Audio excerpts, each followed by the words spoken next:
تو جنگل میں ایک درخت کے اوپر ایک چھوٹا سا گھر تھا جس میں 2 میاں بیوی رہتے تھے۔ ان کی ایک چھوٹی سی ننھی سی بیٹی تھی جس کا نام گڈی تھا۔ وہ دکھنے میں بہت ہی خوبصورت تھی۔ دونوں والدین اپنی ننھی پری کے ساتھ بہت پیار کرتے تھے کیونکہ وہ اکیلی ایک اکلوتی تھی۔ ایک دن ان کا باپ اپنی بیوی سے کہتا ہے کہ ارے بیگم، جلدی سے کھانا دے دو، میں نے میلے میں بھی جانا ہے، جا کے میں نے جھولے پہ کھڑے ہونا ہے اور بچے جھولے کا انتظار کر رہے ہوں گے۔ میں جھولا لگاؤں گا تو ہی بچے آئیں گے۔ کلو کوا یہ کہہ کر چلا جاتا ہے میلے میں اور پیچھے سے گڈی اپنی ماں کے ساتھ باتیں کرنے لگتی ہے۔ وہ اپنی ماں سے کہتی ہے، ماں جلدی سے مجھے بھی کھانا دے دے، بہت بھوک لگ رہی ہے، اور پھر میں نے بھی تو میلے میں جانا ہے، میں بھی میلے میں جاؤں گی، میں نے بھی جا کے جھولے لینے ہیں۔ سب لوگ اس میلے کا انتظار کر رہے ہوتے ہیں۔ آخر وہ دن آ ہی جاتا ہے جس دن میلہ لگا ہوتا ہے۔ میلے میں طرح طرح کے سٹول لگے ہوتے ہیں، کہیں چوڑیاں، پانی پوری، کہیں جھولے، شربت، یہ سب کچھ لگا ہوتا ہے۔ ایک طرف مہندی دے رہے ہوتے ہیں، یہ سب میلے میں شامل ہوتا ہے۔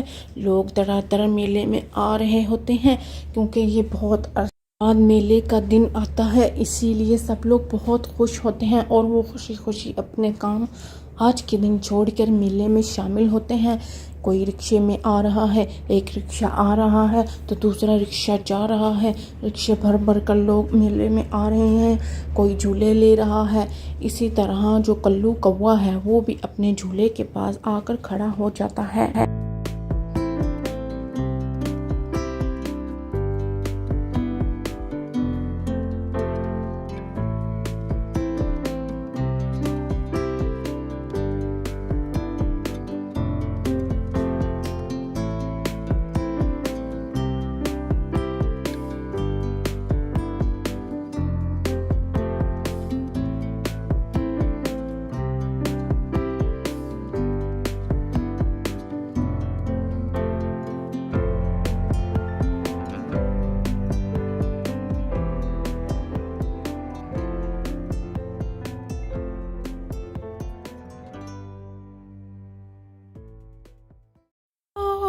بچاؤ، مجھے بچاؤ، بچاؤ، میں ڈوب رہا ہوں، بچاؤ، کوئی ہے، کوئی سن رہا ہے؟ میں تمہاری مدد کرتی ہوں، تم کیسے ڈوب رہے ہو؟ میں تمہاری مدد کے لیے آتی ہوں، لیکن تم یہاں گر کیسے گئے؟ چلو میں تمہارے لیے رسی کا انتظام کرتی ہوں، تم تھوڑی دیر انتظار کرو۔ گڈی یہ کہہ کر رسی کا انتظام کرنے کے لیے چلی جاتی ہے۔ تھوڑی دیر بعد وہ ایک رسی کا ٹکڑا لے آتی ہے اور اس پلو کو بچانے کے لیے وہ رسی اس کی طرف پھینکتی ہے اور پلو رسی کو پکڑ آتا ہے اور وہ باہر نکل آتا ہے۔ اس طرح منی اس کی جان بچا لیتی ہے۔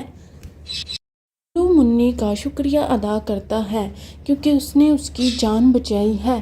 پلو کو یہ اندازہ نہیں ہوتا کہ وہ بہت اچھی ہے۔ تمہارا نام کیا ہے؟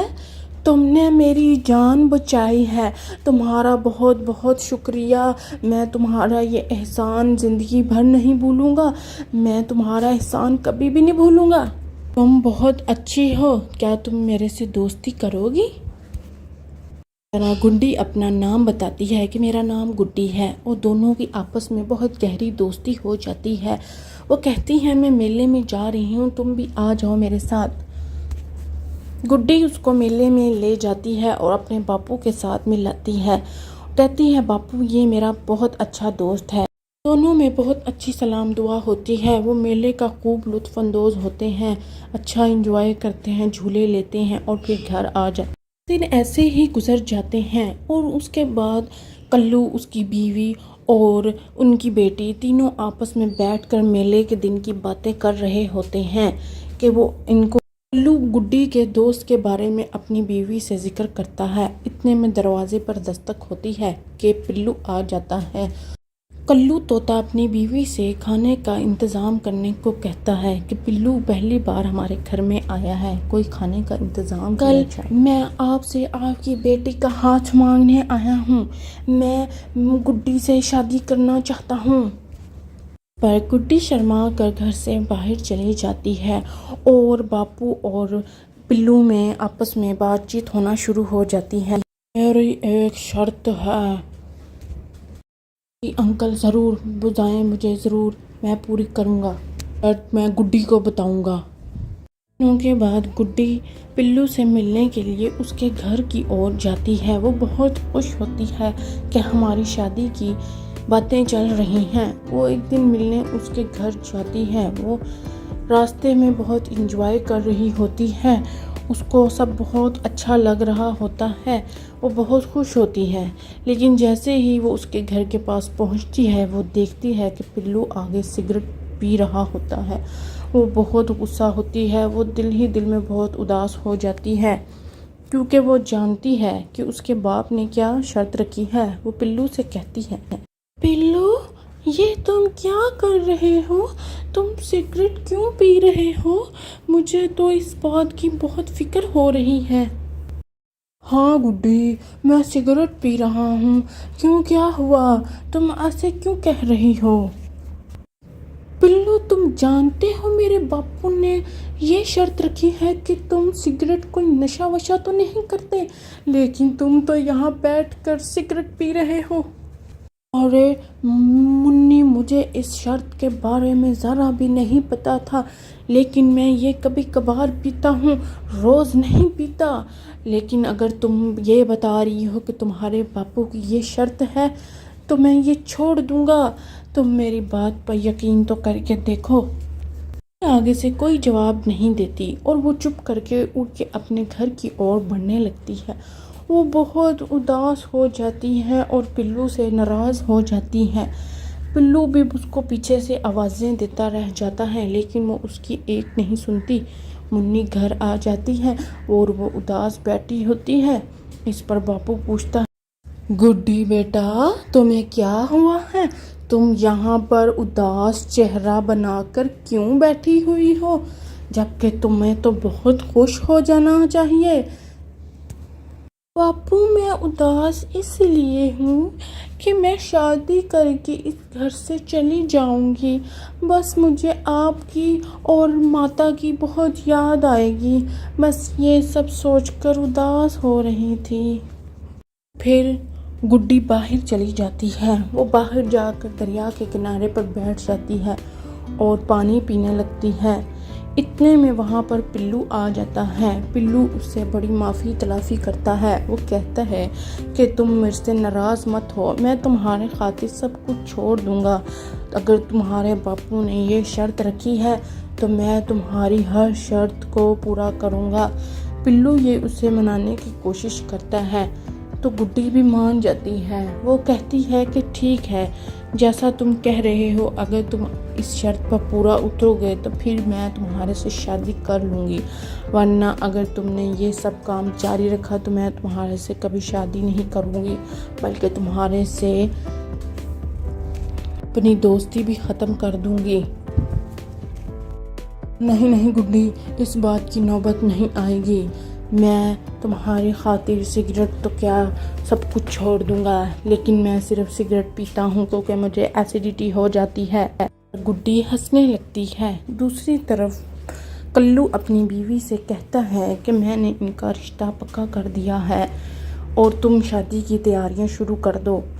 بچی کو ہم نے اچھے سے رخصت کر کے بھیجنا ہے، اس کی خواہشات میں کسی قسم کی کوئی کمی نہ رہے۔ تمہیں سارے انتظامات بہت اچھے سے کرنے ہوں گے۔ میں اس کی شادی بہت دھوم دھام سے کرنا چاہتا ہوں تاکہ وہ خوش ہو جائے۔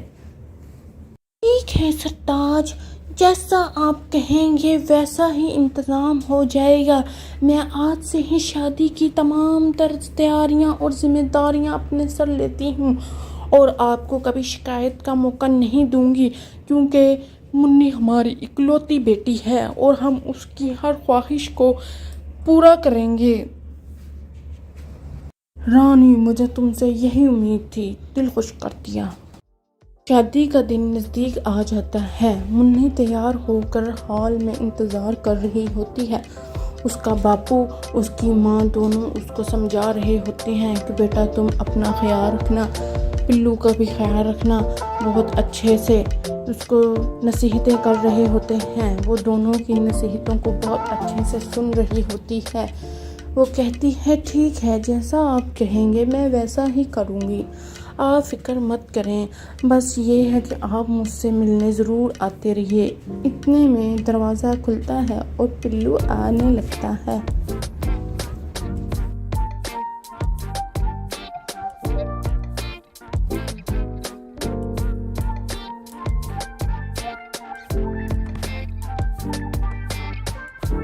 ہی پلو آتا ہے، اس پر پھولوں کی برسات کی جاتی ہے۔ وہ آ کر باپو سے ملتا ہے، گلے لگتا ہے، دعائیں لیتا ہے اور خوش ہو جاتا ہے۔ اس کے بعد دلہن کو بھی اس کے ساتھ بٹھا دیا جاتا ہے اور دونوں کی شادی ہو جاتی ہے۔ پھر ان پر پھولوں کی بارش ہوتی ہے